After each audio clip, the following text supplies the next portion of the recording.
Morrowind fans are fat, schizophrenic freaks that are completely at the mercy of their own deranged fantasies. Their blood is a dark sludge of seed oils and toxoplasmosis that threatens to kill them at any moment. If there was any justice in this world, they'd all be shipped to Guantanamo Bay and have their fat rendered down as coolant for my Bitcoin mine. But I like Morrowind.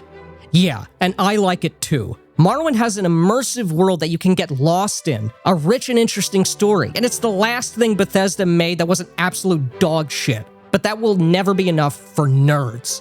It isn't enough to just play and enjoy these games on their own terms. Instead, the nerd is compelled to consume the game like a locust, sucking out all of the nutrients from the landscape until nothing is left. They have to read every single in-world document, process the lore through gematria, divine meanings and connections of the in-universe contradictions, and transform this great game into a mystical toilet for them to flush their lives away in the most colossal waste of time in human history. And the fruits of this terminal lore analysis? Did you know that dragons are actually synchronized dimensional loops of time sounds?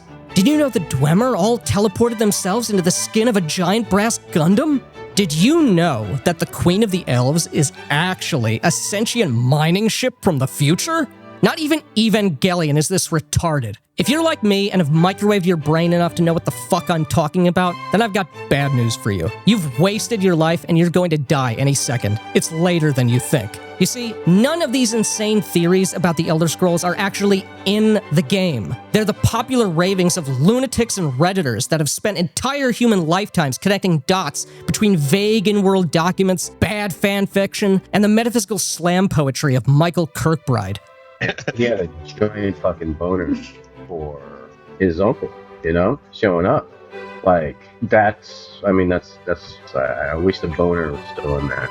Lore psychosis is a trap for otherwise smart and productive people to waste their entire lives dedicated to something that is meant to be a pastime and a leisure activity. They're killing themselves without even realizing it. So what you're saying is that video games can't have a deep story? Shut up, bitch! Oh my God! You know exactly what I'm talking about. We've all seen this with every major franchise from Star Wars and Warcraft to superheroes and beyond. Nerds glob onto a good story and then ruin it by turning over every stone, connecting every dot, and sucking the magic and mystery out of everything.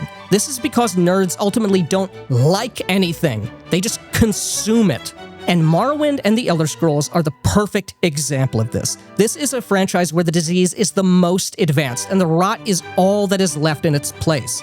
These fans spent hours arguing whether Malakath is a literal shit golem that was birthed from Boethiah's asshole. Hang on, we do need to talk about poop a little bit, but not with like a joke, because it is said in one of the versions of the Malakath origin story that his followers rubbed the excrement on their skin. And that's what changed their appearance. Skin. Mm-hmm.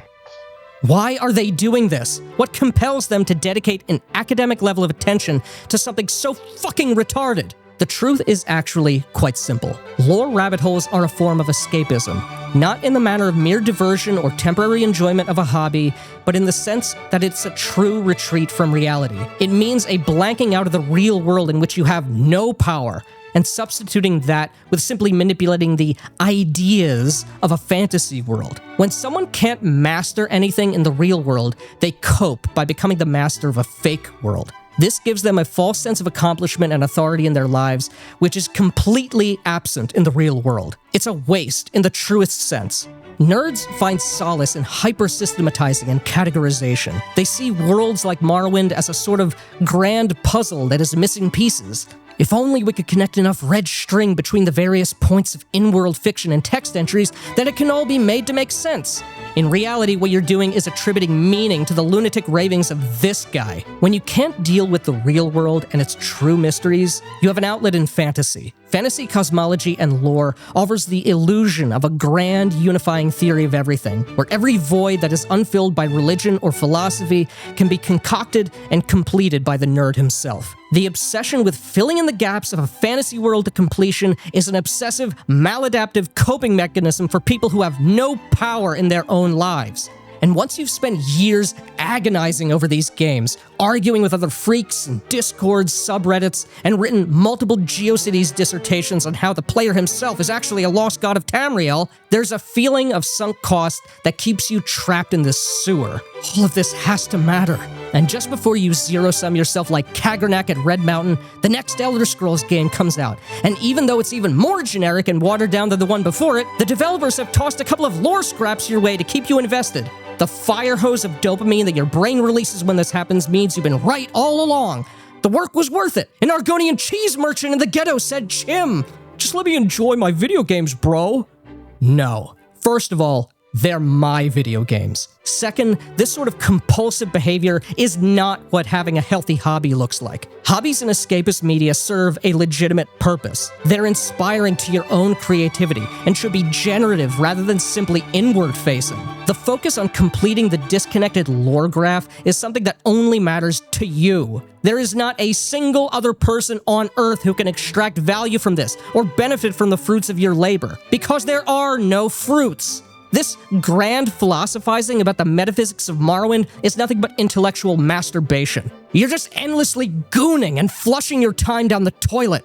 And time is the ultimate currency of your life. You can't get it back. You can't replace those hours of academic research about a completely fake topic with time spent with your friends and family. The time you've wasted connecting the dots between the 66 lessons of Vivek and the Mahabharata is time you should have been using to find someone to fall in love with. The time you spent reciting old Elnifex koans in your rancid Discord is time you could have used to take a shower. Find a group of normal friends. Go outside without the VR helmet. And for the love of God, do not pre-order The Elder Scrolls 6.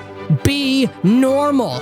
And thank you to all the members of our Patreon community for making this video possible. If you like our analysis on video games and tabletop role-playing games, join now at the link below to get access to our exclusive Discord server.